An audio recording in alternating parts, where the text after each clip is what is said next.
và sân khấu nâng dùng số từ đó lực lượng từng ở đại cầm bùng tại tạm gian Campuchia SME Campuchia website tôi trên bị vật chịu video FM nơi không cái này cứ Campuchia ban một chụp luôn những sai chỉ thay một đoạn tiết hay các cái phía xa và dưới cái này dưới như bị cần lưu chụp trên nơi không cả đâu phải chụp nốt bíประinternet bạn hay như mình việc mình cáiที่จะรวมของได้คือmình vượt miềnคือข้างบองประบาดปลายปูนให้กระโดดชีvà vượt miềnข้างบองประบาดซิมสุดของได้แล้วที่những cáiที่จะรวมในขนมอะไรนี่คนน่ะโดยเฉพาะให้สิ่งคำทาการวิธี SME การวิธีเราอยู่ในทางนี้อาจจะรวมเลยในจุดนั้นดังติดต่อกันวิธีสร้างในขนมเราประจุโน้ตตามประอินเทอร์เน็ตเราไม่ขอขาดไปวิทยุหรือสาบงประมาณปีก็มีวัตถุมีในขนมบรรทุกสายไปยืนส่งมาในยัดสายกลุ่มกันของบ้านที่มีสู้บ้านเราก็ฟรีบ้านสักสบายยานาได้บ้างนะนี่สุขธรรมดาบ้านสุขธรรมดาที่บ้านนะบ้านคนชรานะโดยเฉพาะที่เราไปขอขาดไปวิทยุกันแต่ชราต่อที่บ้านส่งภาษาสู้แต่ข้างบอกประมาณบ้านปลายปูนมานะบอกเช่นจุ่มเนียนในขนมวิธีสร้างในขนมการประจุโน้ก็โดยเฉพาะจุดเชิงรูปภายได้ในขนมการประจุโน้ที่ประอินเทอร์เน็ตอย่างที่ส่งมาบนสมาคมตลอดปริมาณบางอย่างบางคนบางอย่างเขียนมันสั้นบางอย่างจำนำการวิธีแบบสมจริงส่งอนุญาตกรุบจุดริบซูมาบงโอนศาสนาหรือก็ในสัตว์กระพงแต่ศึกษาในไอทีหรือก็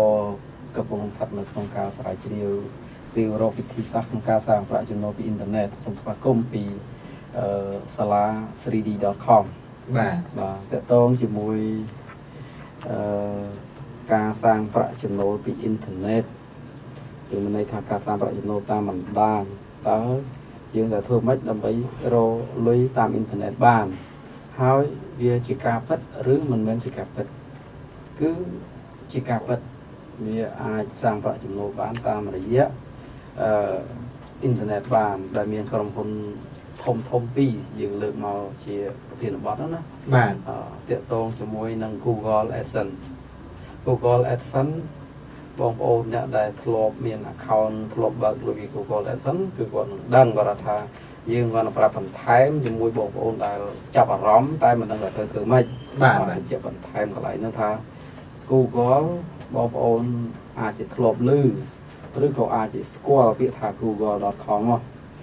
จังกรมคนเว็บไซต์มวยอะไรชั่วโมงทา google.com นั้นก็chỉ กรมคนทมมวยหอยประตูมาเตี้ยมีกรมคนจิจารณ์พยาบาลกิจกรรมตามเยอะกว่าโดยแต่กรมคนตึกสดกรมคนผลิตกระดาษหรือก็ผลิตสิบเพหรือก็กรมคนเซ็งได้ก็จ้องสอบสายเป็นกิจกรรมหรือก็สลาเรียนบอกบงจ้องสอบสายเป็นกิจกรรมมาจนtớiเติมโต้ไป Google นั้นช่วยสายเอาโดยยืนโดยอันนั้นคือเติมโต้คลีนะเราถ้ากี่เอากรมของเอาจาก Google มาเราไปtới Google นั้นก็จับตามเราได้กูต่อที่เราเอาแล้วมีกี่สายเป็นกิจกรรมมา Google ละจาก Google แล้วเติมโต้เราเว็บไซต์นะหรือก็มีเว็บไซต์นะจ้อง apply โย AdSense off โยโกตด่าเลยเว็บไซต์บอกล้วนหนึ่งเช่นเป็นกิจกรรมปีหน้าเช่นเป็นกิจกรรมนั้นtớiมีเนี่ยมาได้คลิกเลยเป็นกิจกรรมนั้นtớiก็หนึ่งตัวบานลอยกรอนแต่คลิกดิบ้านเป็นจำไปตื่นติงแบบบอหรือก็จำนายลอยติงหรือก็โดหรือก็ไม่ใช่อะไรก่อนคลิกดิบ้านคลิกที่คือบ้านลอยแต่มาดองวิจิกาเป็ดมันเป็นจีกาบอกประเทศกูว่ามูลหายđấy nhưng đang nói thằng cô có mình chỉ website thòm đà rồi tí sơ tại group domain sơ tại group hosting cứ nhà chỉ vật mình cô có được chẳng cứ bên đây ta cần đọc đại bọn cô có đấy cứ thông mình tên là toàn tha và dương vay việc thòm đà tại google.com nó nông web cái nó miền tới miền là biết sơi vào ngoài có vận tải là nông sầm này nó cũng bị nhấc trong sơi cho đó sơi của miền này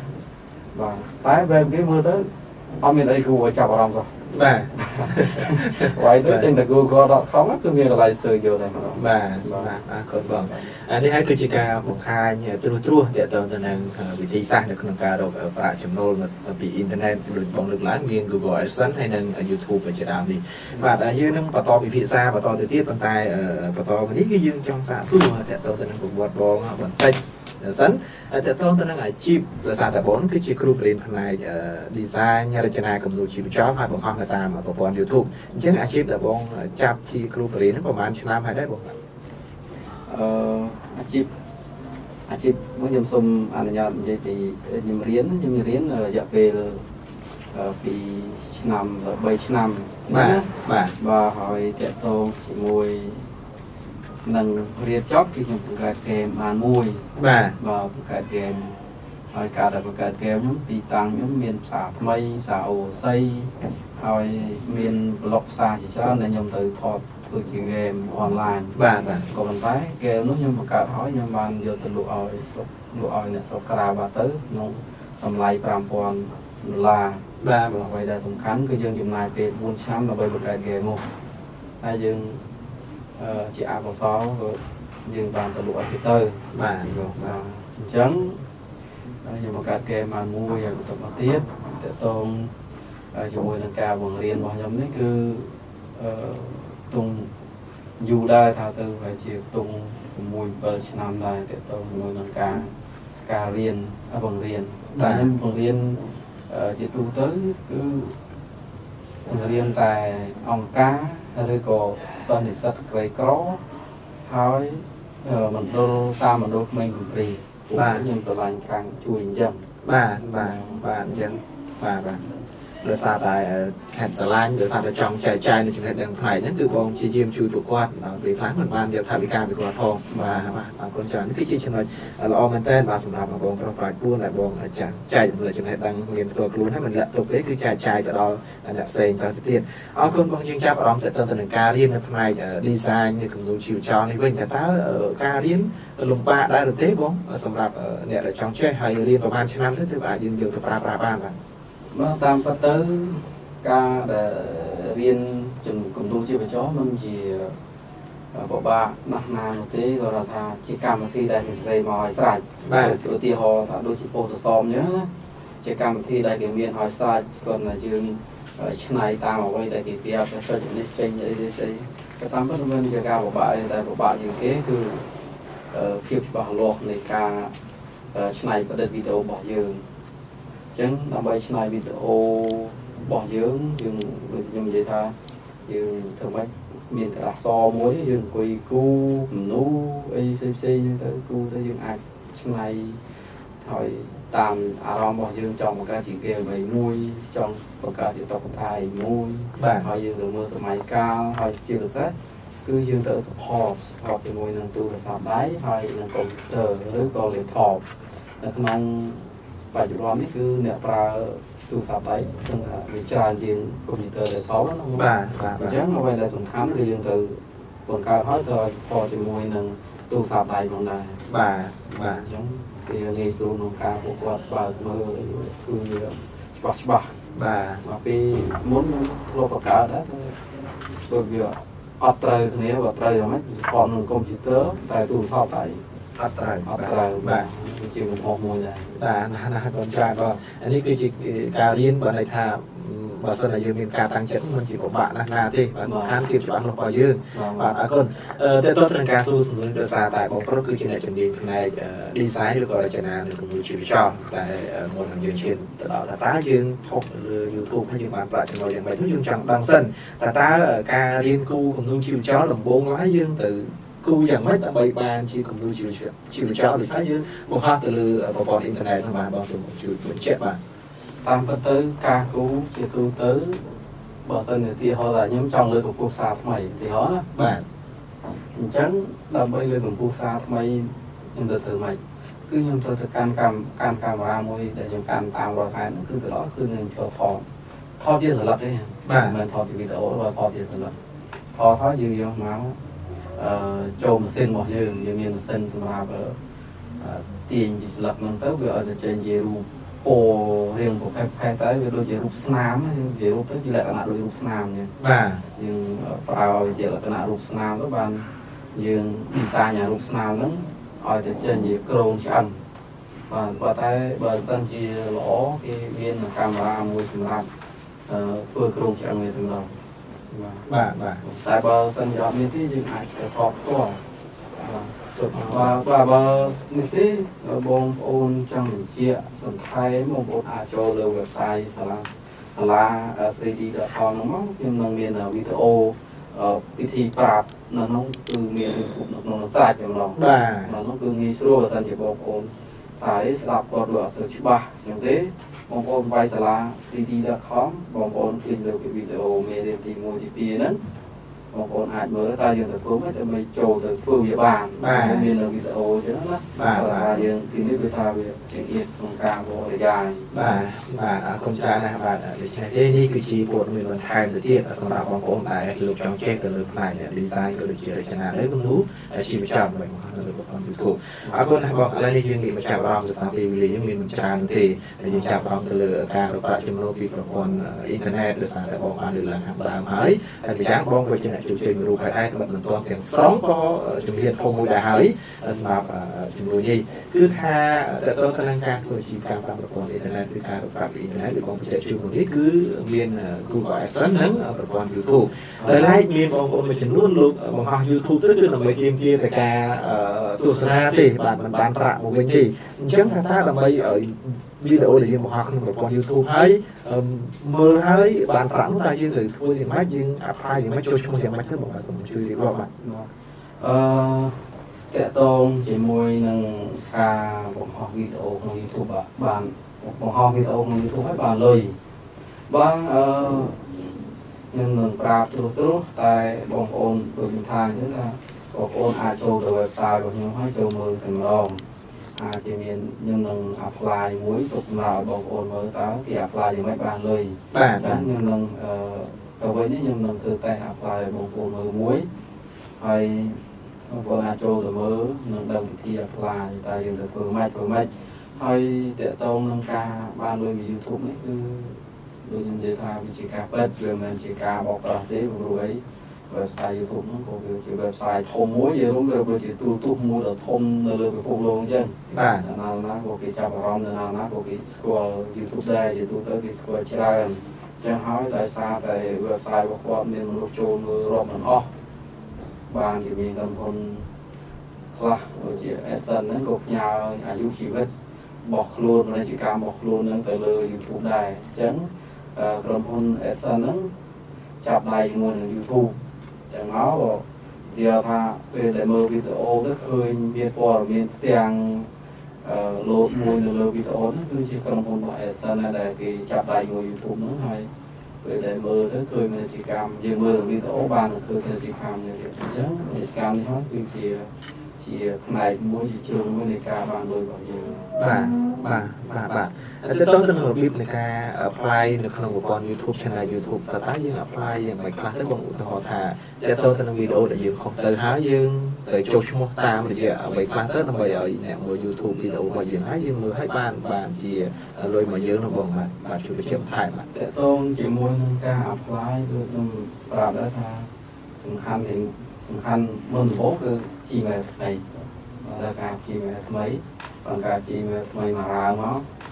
ហើយយើងដាក់សេខាងយើងឲ្យជាក់លាក់មកពេលដែលមានបញ្ហាទៅបង Gmail គេនឹងសួរខែរបស់យើងបើមានគេហែក Gmail របស់យើងក្រុមដើម្បីយកទៅប្រើយើងអាចយកមកវិញបានដោយសារចាំខែអញ្ចឹងសូមផ្ដាំដែរថាបើសិនជាបងប្អូនចង់បង្កើត Gmail មួយដែលប្រើខ្លាចគេលួចខ្លាចគេហែកយកបងប្អូនអ្វីដែលសំខាន់ចំណុច Gmail របស់បងប្អូនត្រូវដាក់ខែពិតប្រកបព្រោះពេលដែលគេហែកយកទៅយើងត្រូវការមកវិញក្រុមហ៊ុន Gmail នឹងសួរយើងពីថ្ងៃខែដែលយើងដាក់ថ្ងៃណាខែណាអញ្ចឹងយើងដាក់ឲ្យប្រកបមកទោះជាគេហែកទៅណាក៏យើងអាចបានមកវិញដោយសារជាងឆ្លើយត្រូវតាមថ្ងៃខែដែលយើងបានដាក់នៅក្នុង Gmail នោះបាទនេះគឺជារឿងមួយល្អដែរដែលទីទូទៅអ្នកបង្កើត Gmail គឺភាគច្រើនប្រហែលកន្លែងហ្នឹងបាទប្រហែលទៅត្រង់ថាជាដាក់ឲ្យបានតាមពិតយើងធ្វើអញ្ចឹងបានមក Gmail ហ្នឹងព្រោះតែបើ Gmail យើងប្រើការវាមិនបានទេទៅត្រង់ថ្ងៃណាមួយតែគេហែកយកទៅបាត់ទៅយើងនឹងពិបាកយើងសិនព័ត៌មានសិនអីទៅអ្នកណាដែលគេហៅយកទៅហាក់បីដូចជាគេបានដឹងអ្វីដែលយើងរៀបរាប់ចឹងដែរបាទអញ្ចឹងយើងអាចមានវិធានការពារមួយគឺដាក់ថ្ងៃខែឆ្នាំមកប្រកបទៅវាស្រួលក្នុងការយើងហៅមកវិញបានពេលដែលគេហៅហើយ បាទអញ្ចឹងយើងបង្កើតជា Gmail ហើយយើងចុះឈ្មោះទៅតាមហ្នឹងទៅបាទមួយទៀតបងពេលដែល view នៃការមើលវីដេអូតាមមើល view ចាប់ពីប្រហែលទើបយើងអាចទទួលបានកម្រៃទទួលបានលុយពី YouTube របស់យើងបាទ បើសិនជាយើងវិភាគឬក៏អ្វីដែលយើងទទួលបានរាល់ថ្ងៃ channel របស់ខ្ញុំពី 1000 view បាន$1 ខ្លះបាទនឹងគឺ channel របស់ខ្ញុំផ្ទាល់ណាតែ channel របស់បងប្អូនខ្លះ 1000 view បានតាមរៀលមានណាបាទ channel របស់ពេលខ្លះ channel របស់ខ្ញុំពេលខ្លះ 1000 view អញ្ចឹងអាចបាន$12មានបាទហ្នឹងខ្ញុំក៏មិនដឹងថាមកពីហេតុអីបានទៅម្ដងឡើងម្ដងចុះហ្នឹងបាទព្រោះអីពេលណាដែលយើងហុកវីដេអូចូលទៅក្នុង YouTube មានន័យថាវីដេអូរបស់យើងទៅ YouTube អ្នកគ្រប់គ្រងបាទ YouTube អ្នកគ្រប់គ្រងវីដេអូរបស់យើងព្រោះអីយើងបានផ្ញើវីដេអូហ្នឹងទៅលើ YouTube អញ្ចឹង YouTube ហ្នឹងគឺអ្នកគ្រប់គ្រងវីដេអូរបស់យើងបាទវីដេអូដែល YouTube គ្រប់គ្រងរបស់យើងនេះហើយដែលយើងចូល copy ឡាចូលគឺ YouTube អត់ដឹងត្រង់ថាវីដេអូហ្នឹងគឺតាមការគ្រប់គ្រងរបស់គាត់បាទដោយការវីដេអូតាមការគ្រប់គ្រងរបស់គាត់ហើយគាត់ដឹងពី view ដឹងពីចំនួនអ្នកចុចមីមកពីកុំព្យូទ័រមកពីប្រទេសណាទៅណាគាត់ដឹងបាទចុះនៅពេលដែលយើងមានចំនួនអ្នកមួយច្រើនហើយចំនួន view ហ្នឹងក៏អាចផ្ដល់លុយឲ្យយើងមកដែរអញ្ចឹងតើក្រុមហ៊ុន YouTube ផ្ញើលុយមកយើងតាមរបៀបអ្វីតាមរបៀបណាហើយយើងទៅបើកពីកន្លែងណាដែរបងបាទតើតងជាមួយនឹងការបើកលុយពី YouTube ដូចខ្ញុំនិយាយពីមុនមកថាសំខាន់ជាងគេគឺយើងខំព្យាយាមធ្វើវីដេអូហ្នឹងធ្វើមិនឲ្យបានពី$10ចាប់ពី$10បាទចាប់ពី$10តែមិនមែនថា$10វាផ្ញើមកភ្លាមទេមិន YouTube ផ្ញើភ្លាមពេលខ្លះ$10ហ្នឹងគាត់ផ្ញើមកតែទម្រាំដល់យើងទៅលើកៀងផ្ញើមកនៅកៀងប្រៃសនីយើងប្រៃសនីគាត់ងាយទេរកយើងអីចឹងទៅអាចជាកៀងយូរឡើងដែរមានពេលខ្លះគឺអញ្ចឹងខ្ញុំទទួលបានរឿងពិតគឺអញ្ចឹងដែរដែលខ្ញុំទទួលបានណាក្រុមហ៊ុនផ្ញើមកតាំងពីថ្ងៃខែណាកន្លះខែក៏បានពីខ្មែរយើងទេប្រើតែមានគេផ្ញើ Google ផ្ញើ pin code មកអញ្ចឹងទៅបាទតោះមកយើងយកលេខកូដសម្ងាត់នេះទៅដកពីខាងធនាគារមួយណាដែរអត់ទេហ្មងយើងយកលេខកូដហ្នឹងទៅបំពេញនៅក្នុង pin code ហ្នឹងទៅបំពេញហើយបន្ទាប់មកទៀតយើងនឹងខំព្យាយាមផុសវីដេអូរបស់យើងឲ្យច្រើនហើយអ្វីដែលសំខាន់នៅក្នុងការផុសវីដេអូបងចង់បងប្អូនចង់ជោគជ័យលើ YouTube Partner បងប្អូនបង្កើត channel ថ្មីហើយមុននឹងបង្កើត channel ថ្មីបងប្អូនត្រូវត្រៀមវីដេអូអន្តរទៅត្រឹម100វីដេអូទុកសម្រាប់ផុសមូលហេតុហើយបាទយើងត្រូវត្រៀមច្រើនគឺពេលណាដែលយើងមានវីដេអូច្រើនផុស channel របស់យើងគឺរស់បើសិនជាយើងមានវីដេអូ2 3ផុស channel របស់យើងគឺងាប់ទៅត្រង់ថាយើងផុសវីដេអូ2 3អញ្ចឹង channel របស់យើងថ្មីគឺគេអត់ដឹងទេអញ្ចឹងស្មើនឹង channel ថ្មីបើសិនជាវីដេអូយើងចាប់ពី100 500វីដេអូទៅរបស់យើងនឹងតែមានមនុស្សចូលមើលច្រើនអញ្ចឹងបើសិនជាបងប្អូនចង់បង្កើត YouTube ចង់ apply YouTube Partner ឲ្យជោគជ័យបងប្អូនត្រូវត្រៀមវីដេអូរបស់នឹងទុកសិនបាទវីដេអូនឹងទុកសិនបាទអរគុណច្រើនបងបាទនេះហើយគឺជាការបញ្ជាក់បន្ថែមពីសំណាក់បងប្រុសបាទប្រាក់ពូនដែលបងជាអ្នកវិទ្យាជំនាញទៅទៅនឹងការបង្ហោះវីដេអូក៏ដូចជាអ្នករកប្រាក់ចំណូលពី YouTube ពីប្រព័ន្ធអ៊ីនធឺណិតនេះអរគុណច្រើនបងដោយសារតែយើងមានសំណួរមួយទៀតតើតើនឹងកលឹះសំខាន់ថាតើយើងមានកលឹះសំខាន់មិនខ្លះទៅដើម្បីឲ្យអាជីវកម្មលើអ៊ីនធឺណិតរបស់យើងនឹងអាចទទួលបានជោគជ័យច្រើនមិនជួបនឹងហានិភ័យនោះបងបាទតកតងជាមួយនឹងកលឹះដែលសំខាន់ជាងគេវីដេអូដែលធំជាងគេបំផុតសូមកុំ copy ពី YouTube ដាក់លើ YouTube ឧទាហរណ៍ថាយើងមានវីដេអូរបស់យើងឃើញវីដេអូបទខ្មែរមួយចេញមកទៅយើងឃើញបទនឹងល្អយើង copy យើងdownload វីដេអូនឹងមកយើង